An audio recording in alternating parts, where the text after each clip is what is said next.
Good morning student. Next topic है हमारा magnetic property of D block elements. तो हमने दो प्रॉपर्टीज पढ़ी थी। नेक्स्ट है मैग्नेटिक प्रॉपर्टी।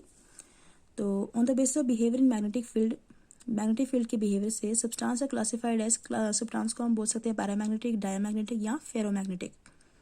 जो सब्सटेंस जो है अट्रैक्ट होते हैं अप्लाइड मैग्नेटिक फील्ड की तरफ उसे बोलते हैं पैरामैग्नेटिक। जो अट्रैक्ट होते हैं मैग्नेटिक फील्ड की तरफ उसे बोलते हैं पैरामैग्नेटिक। जो रिपेल्ड होते हैं मैग्नेटिक फील्ड से उसे बोलते हैं डायमैग्नेटिक। तो जो स्ट्रांगली अट्रैक्ट होते हैं अप्लाइड फील्ड से, मतलब मैग्नेटिक फील्ड से, उसे बोलते हैं फेरोमैग्नेटिक। तो फेरोमैग्नेटिज्म बोल सकते हैं कि एक्सट्रीम लेवल है किसकी, पैरामैग्नेटिज्म की। अब पैरामैग्नेटिज्म जो है प्रॉपर्टी है किसकी वजह से होती है, ड्यू टू अनपेयर्ड इलेक्ट्रॉन्स। और हमें पता है डी ब्लॉक एलिमेंट में अनपेयर्ड इलेक्ट्रॉन्स होते हैं। अब ट्रांजिशन मेटल जो होते हैं इसमें अनपेयर्ड इलेक्ट्रॉन होते हैं, और most of the transition metal ions and the compound of paramagnetic. इसलिए ये सारे के कंपाउंड मोस्टली जो होते हैं डी ब्लॉक एलिमेंट्स वो क्या होते हैं, पैरामैग्नेटिक होते हैं, मतलब अट्रैक्ट होते हैं मैग्नेटिक फील्ड की तरफ। तो जैसे अनपेयर्ड इलेक्ट्रॉन बढ़ते हैं 1 to 5, मैग्नेटिक मूवमेंट जो होती है और पैरामैग्नेटिक कैरेक्टर जो होता है वो भी इंक्रीज करता है। तो जिसमें पेयर्ड इलेक्ट्रॉन्स होंगे उसे बोलेंगे डायमैग्नेटिक, जैसे जिंक में होते हैं। तो मैग्नेटिक मूवमेंट जो इलेक्ट्रॉन का है वो किस partially due to its orbital motion, किसकी वजह से होता है, ऑर्बिटल मोशन की वजह से, और किसकी वजह से होता है, स्पिन मोशन की वजह से। अब ट्रांजिशन मेटल आयंस में क्या होता है, अनपेयर्ड इलेक्ट्रॉन जो प्रेजेंट होते हैं आउटर शेल में होते हैं। तो यहाँ पे हम निकाल सकते हैं कैसे मैग्नेटिक मूवमेंट निकाल सकते हैं, mu equal to n+2 Bohr magneton. n जो है वो हो गया है नंबर ऑफ अनपेयर्ड इलेक्ट्रॉन। तो हम यहाँ पे निकाल सकते हैं, जैसे स्कैंडियम जो है 3 पॉजिटिव जो है, मतलब कि ये होता है 3d1 4s2। तो 3 इलेक्ट्रॉन अगर निकल गए तो 3d 0 हो जाएगा। तो इसमें कोई इलेक्ट्रॉन नहीं है इसलिए कलरलेस है। इसमें 0 इलेक्ट्रॉन है इसलिए भी कलरलेस है। इसमें 1 इलेक्ट्रॉन है इसलिए पर्पल है। इसमें 1 इलेक्ट्रॉन है इसमें ब्लू है। तो अनपेयर्ड इलेक्ट्रॉन जो होंगे वो क्या दिखाएंगे, कलर दिखाएंगे। अब ये पेयर्ड है तो ये कलरलेस है।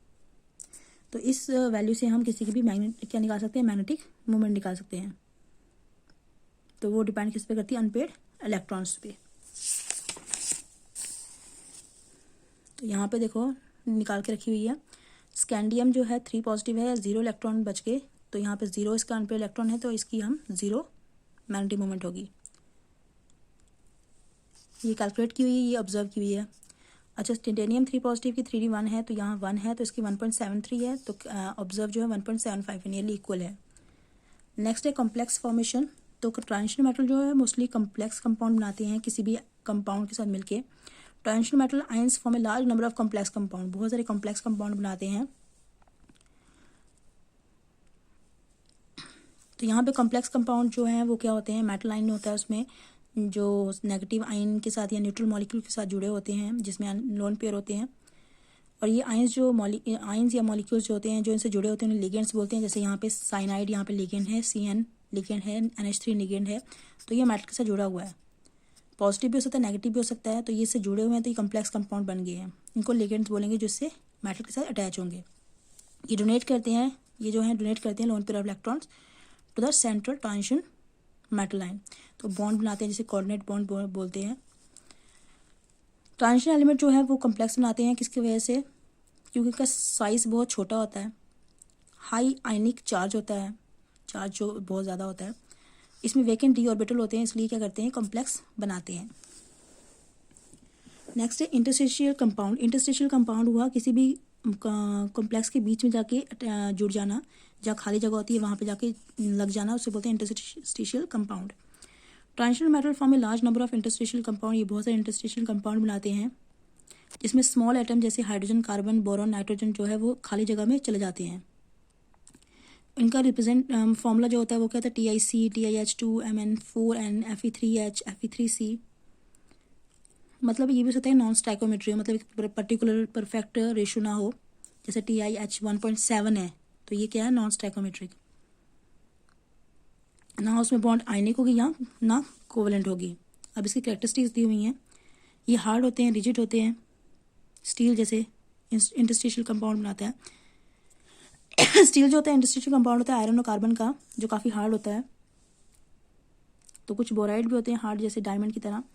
इनका हाई मेल्टिंग पॉइंट होता है जो प्योर मेटल से भी हाई होता है। ये कंडक्टिविटी दिखाते हैं प्योर मेटल की तरह, और इनमें काफ़ी केमिकल इनर्टनेस होती है, रिएक्शन ज़्यादा मोस्टली कंपाउंड के साथ रिएक्शन नहीं करते हैं। नेक्स्ट जो इसकी लास्ट प्रॉपर्टी है वो एलॉय फॉर्मेशन है। एलॉय होता है कि 2-3 कंपाउंड आपस में एलिमेंट मिलेंगे और एक कंपाउंड बना देंगे जो काफ़ी ज़्यादा अच्छा होगा मेटल से, उसे बोलेंगे एलॉय फॉर्मेशन। एलॉय जो होता है होमोजेनियस सॉलिड सोल्यूशन होता है, जब इसको देखोगे आपको लगेगा एक ही एलिमेंट है मगर वो 3-4 का मिक्सचर होगा। जो ऑब्टेन्ड होता है टू और मेटल को आपस में जोड़ के मेल्ट करके और उसको फिर उसको फ्रीज करके मतलब पूरा ठंडा फिर उसको करके हम कर सकते हैं उसको। They are formed by metal whose atomic radius differ by not more than 15% of that the atom of one metal can easily take up the position the crystal lattice of other. मतलब ज़्यादा बड़ा size नहीं होना चाहिए, दोनों में difference इतना size का नहीं होना चाहिए ताकि वो उसमें जा सके। Now transitional metal have similar atomic radius and other characteristics. हमें पता है कि transitional metal length and contraction की वजह से सेम एटॉमिक रेडियाई दिखाते हैं मोस्टली, इसलिए वो एलॉय बना सकते हैं इजली। एलॉय जो होता है वो हार्डर होता है, हायर मेल्टिंग पॉइंट होता है इनका, मोर रेजिस्टेंट होते हैं कोरोजन के अगर हम कंपैरिजन करें मेटल को। तो मोस्ट कॉमनली यूज जो फेरस एलॉय है, मोस्ट कॉमनली यूज जो एलॉय है वो फेरस एलॉय है, आयरन का एलॉय है। तो metal chromium, vanadium, molybdenum, tungsten, manganese जो है ये भी बनाते हैं एलॉय। स्टील में यूज़ होते हैं, स्टेनलेस स्टील में यूज़ होते हैं। तो कुछ मेटल में क्या होता है नॉन ट्रांजिशन एलिमेंट भी यूज़ होते हैं। तो ये हो गया हमारा, जैसे ब्रास जो है कॉपर और जिंक से मिलके बनता है, ब्रॉन्ज जो है कॉपर प्लस टीन से मिलके बनता है। तो ये हमारी प्रॉपर्टी हो गई डी ब्लॉक एलिमेंट्स की।